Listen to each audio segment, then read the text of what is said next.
Hi everyone, welcome back. Today we're talking about variation number 1 of Rachmaninoff's Corelli variations. As we discussed yesterday, the theme is made up of pretty simple harmonies and very simple melody. Let's see what Rachmaninoff has in store for the first variation.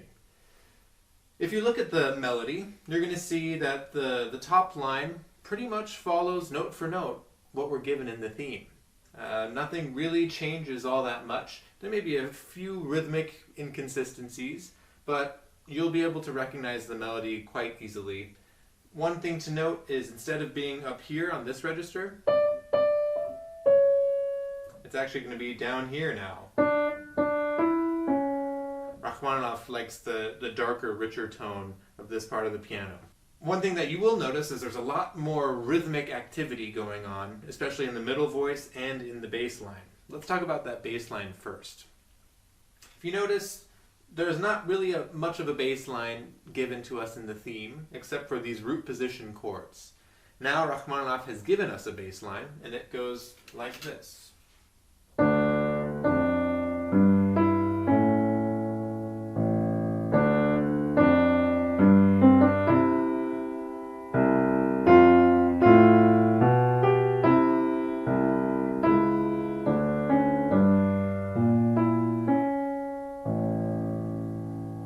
That's the simplified version of what Rachmaninoff is doing. However, you'll notice that the rhythms I'm playing are not what is written in the music. Instead, we have constantly a 16th note rest followed by a shortened note in the bass. This is specifically a dotted 8th note.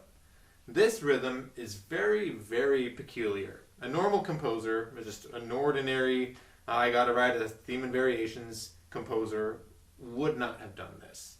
Instead, they would have written exactly what I played. With the bass line, sure, that's added, but this new rhythm is not what a normal composer would have done. That's what takes Rachmaninoff to the next level. You won't really understand this off-putting feeling of that bass line being a 16th note late unless I play the middle voice. And you can tell that the middle voice is just constant 16th notes. So we're just going to get a nice flowing line of 16th notes with the melody up top and the bass note just slightly off. So let me play the first 4 measures and you'll get an idea of what I mean.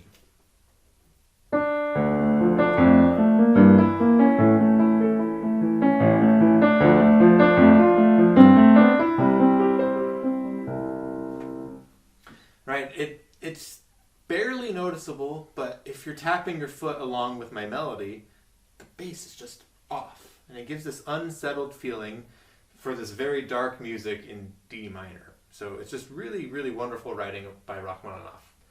Something that he does with this bass line later on, in the second set of 8 measures, is he will add extra notes in between the notes given in the first set of 8 measures. So instead of, he'll fill in some of the gaps with a little bit more of a chromatic line. And of course, because we're adding extra notes, the rhythm is going to get skewed again. What's really interesting is Rachmaninoff definitely puts dissonance on the beats. So if you look at the second group of 8 measures, you'll see that there's a dissonance on beat 2.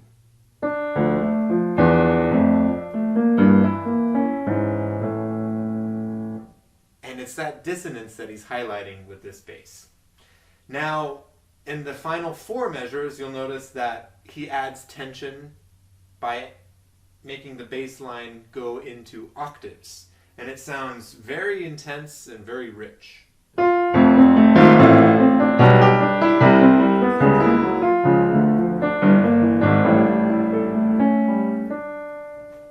I love the added octaves, this low rumble. And that part of the piano is just fantastic. One other thing that needs to be mentioned is Rachmaninoff doesn't really change too many harmonies here. He may add a dark diminished chord just as a passing chord in between our typical D minor, C major, F major. But one thing that he definitely adds is whenever we get to the end of an 8-measure line, we're expecting it to resolve to either A major for the first 8 measures or back to D minor at the very end of the second 8 measures. When we get to that C sharp at the beginning of measure 8 of the variation, we're expecting this sound.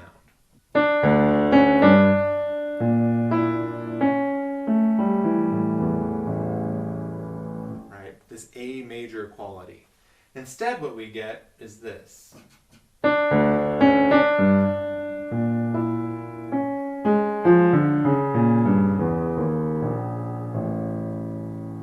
It takes a long time for that A major to actually appear. Instead, it's shrouded in this diminished sound, and then he changes it again. So he just adds these color pops, and it's very, very dark harmonic movement, and it just makes for a great line. So again, that measure. It's wonderful. At the very end of the variation, he does something similar. We should be ending in the key of D minor on our tonic. We would expect something like this. The measure prior.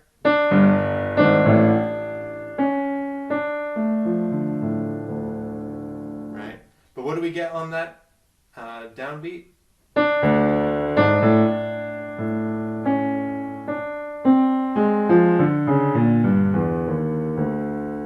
We get the C natural. And it eventually resolves, but it just adds this little bit of color that was not present in Corelli's main theme. So let me go ahead and play through this whole variation. Be on the lookout for that strange movement in the bass line and for those extra pops of color. And then you're also going to feel that 16th note motion throughout the whole variation. Here's variation number 1.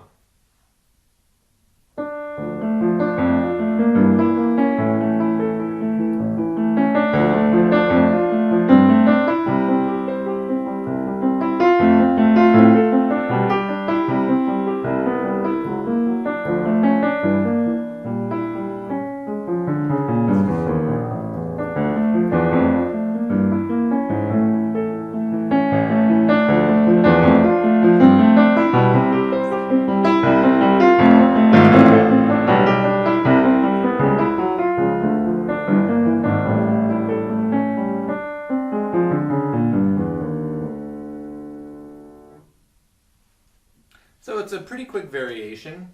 It follows the theme very well, but there's just little bits of disturbing material being introduced that Rachmaninoff will definitely exploit in the coming variations.